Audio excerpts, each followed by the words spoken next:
Module 14, Globalization and Trade. Globalization is the process by which the world, previously isolated through physical and technological distance, becomes increasingly interconnected. What are the gains from international trade? In what sense do barriers to trade protect American workers and companies? What are the costs of globalization? Are the costs worth it? Absolute advantage. The evidence that international trade confers overall benefits on economies is pretty strong.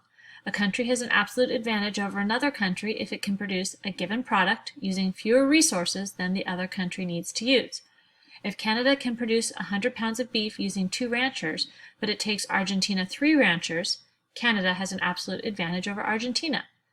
Absolute advantage can be the result of a country's natural endowment, Saudi Arabia and oil. Comparative advantage, when a country can produce a good at a lower cost in terms of other goods, or when a country has a lower opportunity cost of production. The question each country or company should ask with trade should be, what do we give up to produce this good? If Zambia produces copper, the resources it uses cannot be used to produce other goods, such as corn. As a result, Zambia gives up the opportunity to produce corn. Suppose it takes 10 hours of labor to mine a ton of copper in Zambia, and 20 hours of labor to harvest a bushel of corn. This means the opportunity cost of producing a ton of copper is 2 bushels of corn. What happens when a country has an absolute advantage in all goods? It's typical that for high-income countries, they have well-educated workers, technologically advanced equipment. These high-income countries can produce all products with fewer resources than a low-income country. If the high-income country is more productive across the board, will there still be gains from trade? Trade is about a mutually beneficial exchange. Even when one country has an absolute advantage in all products, trade can still be beneficial. This is because gains from trade come from specializing in one's comparative advantage. Production possibilities and comparative advantage. Here's a table that shows the resources needed to produce shoes and refrigerators in the United States and Mexico. In the United States, 4 workers are needed to produce 1,000 shoes. 1 worker is needed to produce 1,000 refrigerators. Mexico, it's 5 workers for 1,000 shoes, 4 workers for refrigerators for the 1,000 units. Absolute advantage simply compares the productivity of a worker between countries. Comparative advantage identifies the good for which the producer's absolute advantage is relatively larger, or where the producer's absolute productivity disadvantage is relatively smaller. Mutually beneficial trade with comparative advantage. When nations increase production in their area of comparative advantage and trade with each other, both countries can benefit. The production possibilities frontier is a useful tool to visualize this benefit. The production possibilities frontier shows the maximum amount that each country can produce given its limited resources. Continuing along, how do you figure this out?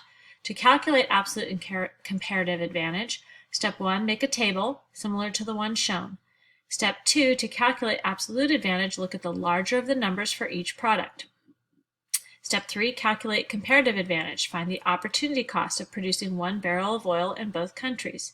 Step 4, calculate the opportunity cost of 1 lumber by reversing the numbers with lumber on the left side of the equation.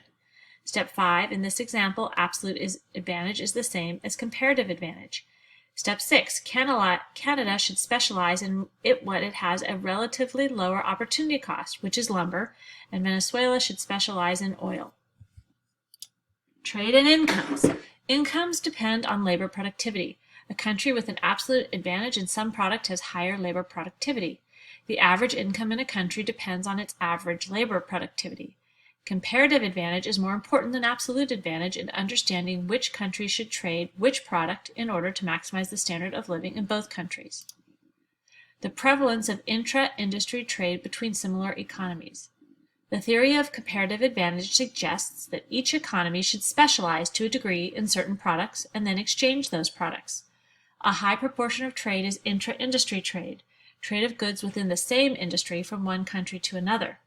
The benefits of having workers with similar skills work in other parts of the world are: the division of labor leads to learning, innovation, and unique skills, economies of scale.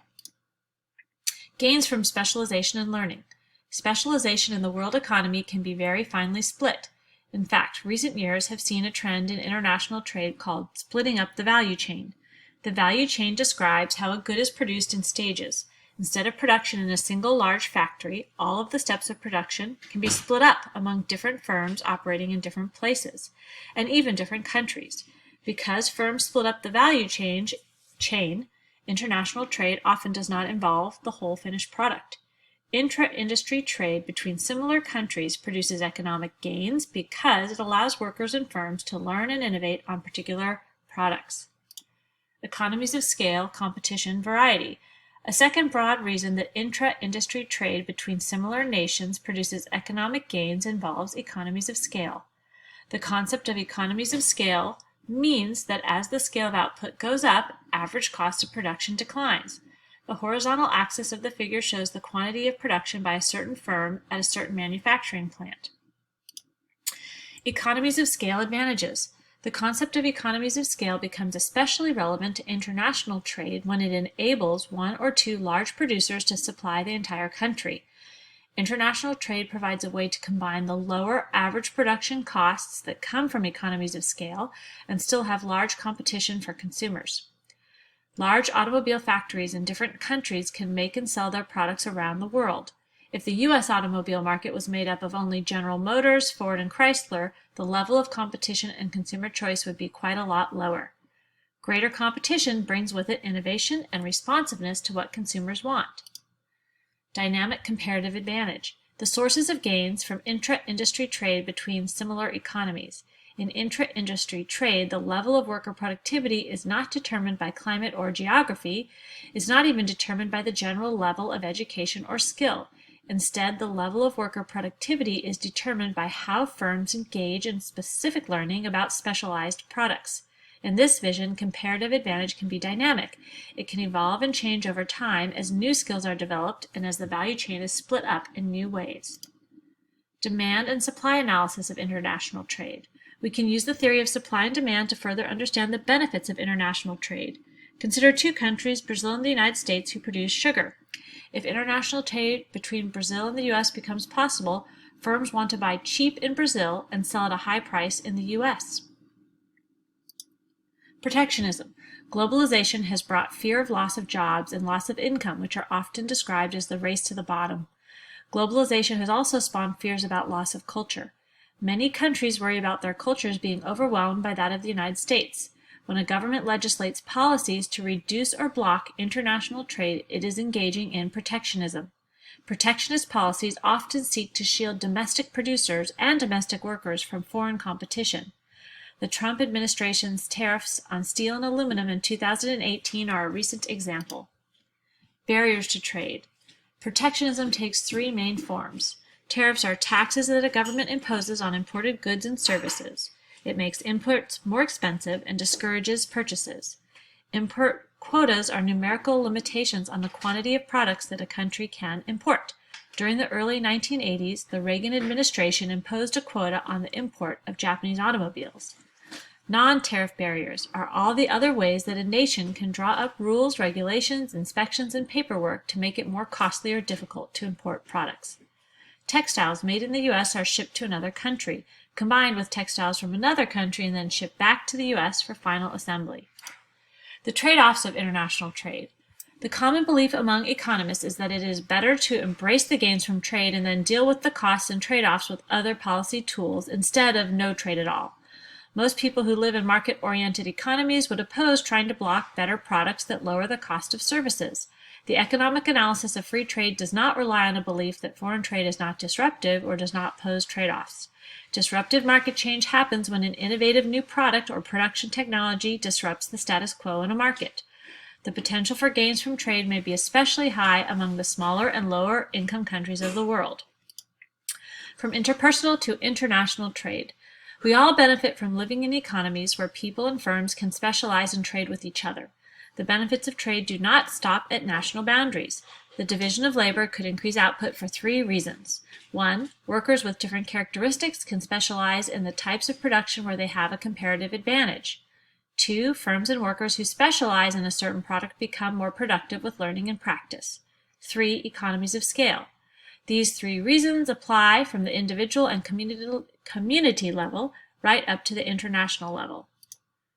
Reducing trade barriers. At the end of World War II, there was a consensus that tariffs were too high. Tariff reductions could stimulate international trade and return the world to a thriving peacetime economy. The General Agreement on Tariffs and Trade, GATT, was established in 1947 by the UN to provide a forum in which nations could come together to negotiate reductions in tariffs and other barriers to trade. In 1995, the GATT was transformed into the World Trade Organization, the WTO. The GATT process was to negotiate an agreement to reduce barriers to trade, sign that agreement, pause for a while, and then start negotiating the next agreement. The WTO is committed to lowering barriers to trade. The world's nations meet through the WTO to negotiate how they can reduce barriers to trade, such as tariffs. WTO negotiations happen in rounds where all countries negotiate one agreement to encourage trade, take a year or two off, and start negotiating a new agreement. Like the GATT before it, the WTO is not a world government with power to impose its decisions on others. The total staff of the WTO in 2013 was 629 people, and its annual budget back in 2012 was $196 million. Compared to large universities, the budget is smaller in size. Regional trading agreements, 3 types of economic integration across the globe. Free trade agreements are when participants allow each other's imports without tariffs or quotas. Common markets is when participants have a common external trade policy. Economic unions, in addition to a common market, monetary and fiscal policies are coordinated.